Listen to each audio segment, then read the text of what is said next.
صرف ایک واقعہ عباس علمبردار کا،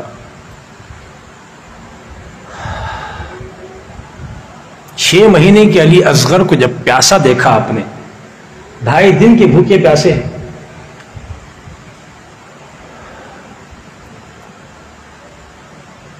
یہی وہ عباس علمبردار ہیں۔ 6 مہینے کے بچے علی اصغر کو دیکھ کر بے قرار ہو گئے، دل ہی دل میں سوچا سیدہ کائنات فاطمہ الزہرا کا چمن پیاسا ہو یا عباس زندہ ہو، نہ آئے دیکھا نہ بائیں، مشکیزہ لیا، سوار ہوئے گھوڑے پر چل دیے، دشمن آگے سے حملہ کرنے کے لیے تیار، یہی عباس علمبردار علی اصغر کی پیاس بجھانے کے لیے مشکیزہ ہاتھ میں لیے گھوڑے پر سوار ہو کر نکل پڑے۔ جو بھی یزیدی سامنے آتا تو گاجر مولی کی طرح کاٹتے چلے جاتے۔ دریائے فرات کی مینڈ پر پہنچ گئے، گھوڑے کے ساتھ نیچے سیڑھیوں کے قریب اترے، پانی کے قریب گئے، دل میں یہ سوچا، عباس علمبردار کے دل نے کہا کہ یہ ہم جو 2.5 دن سے پیاسے ہیں ہمارے ساتھ، یہ ہمارے سواریاں گھوڑے میں تو پیاسے ہیں نا، یہ بھی پانی پی لے، اس لیے اپنے لگام کو ڈھیل دیا، وہ گھوڑے کے پانی میں گھوڑے کا منہ جا سکے اس طرح ڈھیل دیا،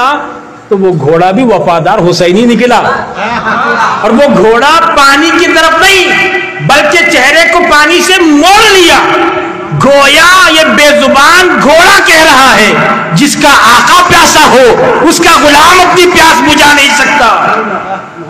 عباس علمبردار گھوڑے کی یہ حرکت کو دیکھتے ہیں، پھر اپنے ہاتھوں میں چلو میں پانی کو اٹھاتے ہیں دریا فرات کا، نہ جانے کہ اس میں کس کا چہرہ دیکھ لیتے ہیں۔ ہو سکتا ہے اس وقت سکینہ کی صورت یاد آ گئی ہو سکتا ہے علی اصغر کی صورت یاد آ گئی ہو، اس وقت ان کے دل نے کہا ہوگا، اے عباس، جس کے آقا قیمے میں پیاسے ہو، یہاں غلام اپنی پیاس بجھا نہیں سکتا، اگر یہ مشکیزے میں پانی بھر کر وہاں لے جاؤں گا، اگر وہاں جا کر حصہ لگاؤں گا تو ایک حصے میں کوئی اور بھی پی سکتا نا، اس لیے پانی پینے کے لیے ہاتھ میں پانی جیسے ہی لیا، سکینہ کا خیال آیا، علی اصغر کا خیال آیا، پانی کو چھوڑ دیے، لا حول پڑھتے ہوئے، نفس کی بات پر لا حول پڑھتے ہوئے اٹھے، گھوڑے پر سوار ہوئے، ایسا لگ رہا تھا عباس علمبردار نے مولا کائنات آ رہے ہیں۔ دریائے فرات سے جیسے ہی پلٹے، زیادی بیڑیوں نے دیکھا، دیکھو عباس علمبردار پانی لے کر جا رہے ہیں، یہ 2.5 دن کے بھوکے پیاسے ہیں، ہم نے دیکھا قاسم نے کیسا لڑا، ہم نے دیکھا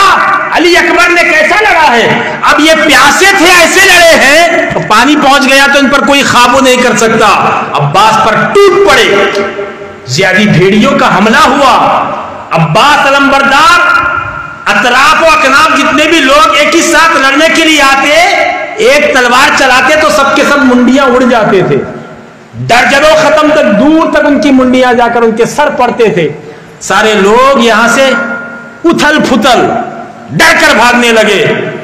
ابن زیاد نے کہا ایسا نہ کرو، عباس کو سامنے سے وار نہ کرو، پیچھے سے جا کر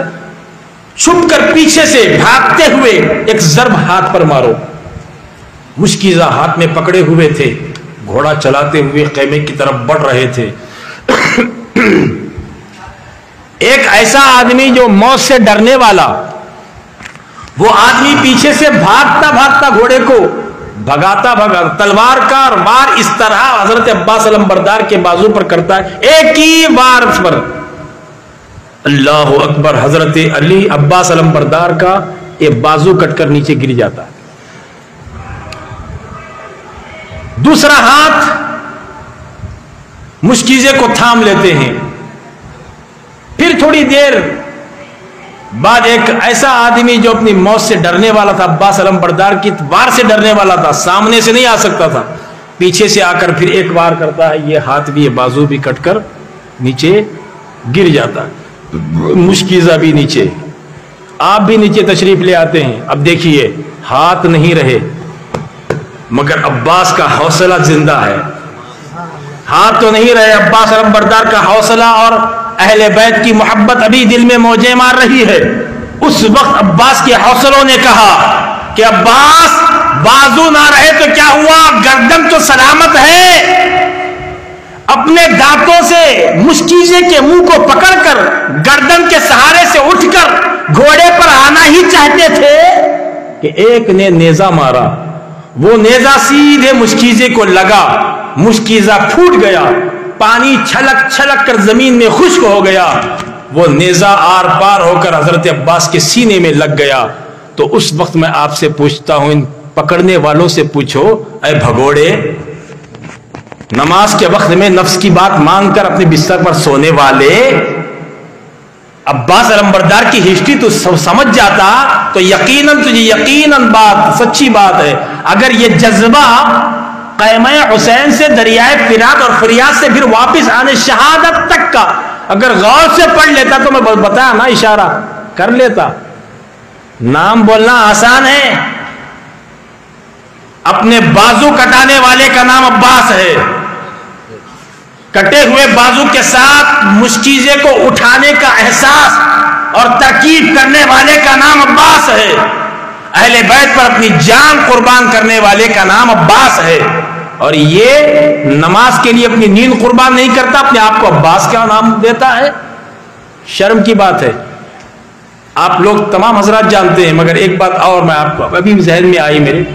کئی مرتبہ بول دیا ہوں، مگر یہ مومنٹ پر ابھی یاد آئی۔ عباس علمبردار کون ہے بولا تھا میں؟ علی المرتضیٰ رضی اللہ تعالیٰ عنہ کے دوسری بیوی کے بیٹے۔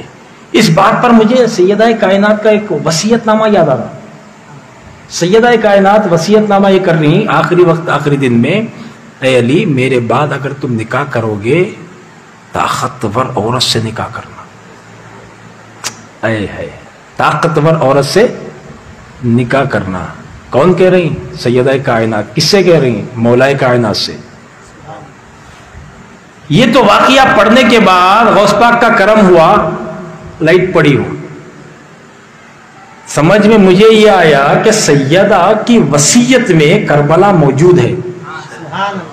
وصیت ایسی ہے کہ اے علی میرے بعد اگر تم نکاح کرنا چاہو تو کرو، مگر طاقتور عورت سے کرنا۔ کیوں؟ تو کہا جو طاقتور عورت ہوگی طاقتور بچہ جنے گی۔ اب اس وصیت میں کربلا کا معاملہ پورا چھپا ہوا ہے، وہ کیسے؟ تو سیدہ بولنے کے انداز میں یہ لوگوں کو بتانا چاہتی ہے کہ اے علی طاقتور عورت سے نکاح کرو، طاقتور بچہ پیدا ہوگا۔ اب کربلا کے میدان کو میں آنکھوں سے دیکھ رہی ہوں، جو دیکھنا تھا کربلا کے میدان میں جب طاقتور عورت سے طاقتور بیٹا پیدا ہوگا اس کا نام عباس ہوگا۔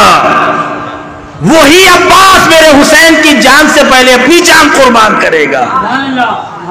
اس وصیت میں کربلا کا میدان چھپا ہوا تھا۔